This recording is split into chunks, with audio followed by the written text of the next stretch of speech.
Hello everyone. In the next few minutes, I am going to take you through some of the key events of the recent past and Kotak Mutual Fund's view on equity market. Let me begin with quarterly GDP numbers. India's third quarter GDP rebounded to 7.2% as negative supply shocks on account of demonetization and GST seem to be fading away. Investment growth surged to double digits from a level of 8.9% last quarter to about 13% in third quarter, in line with what we have been seeing with some of the high frequency indicators. Reserve Bank of India kept its policy rates unchanged in line with state expectations. However, inflation forecasts were pushed up and growth forecasts were pared down, indicating likely difficult policy challenges going forward.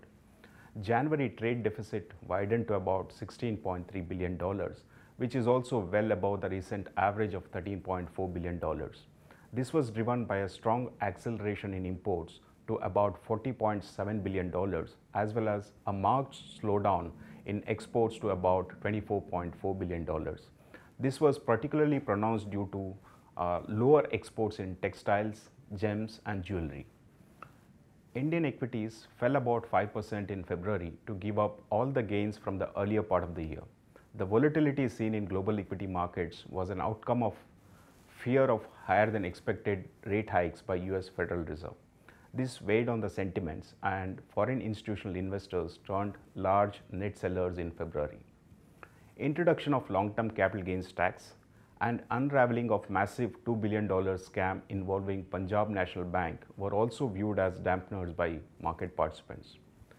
Currently, Indian market appears to be at crossroads, leading us to believe that navigating equity markets in financial year 19 would be tougher than what it was in the previous year.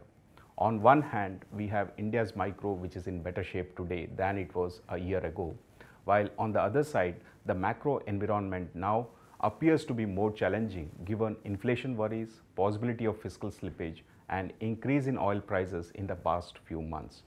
News flow on balance sheet stress in banking sector continues to remain very negative. However, there seems to be visible recovery in corporate fundamentals as seen in quarterly results trend. Economic growth has also picked up momentum as evidenced by latest GDP numbers as well as some of the other high frequency indicators. In light of these factors, coupled with higher than average equity valuations, we maintain cautiously optimistic view on Indian equities. We expect more moderate returns in the next 12 months as compared to the previous year. We also expect higher volatility in the next 12 months.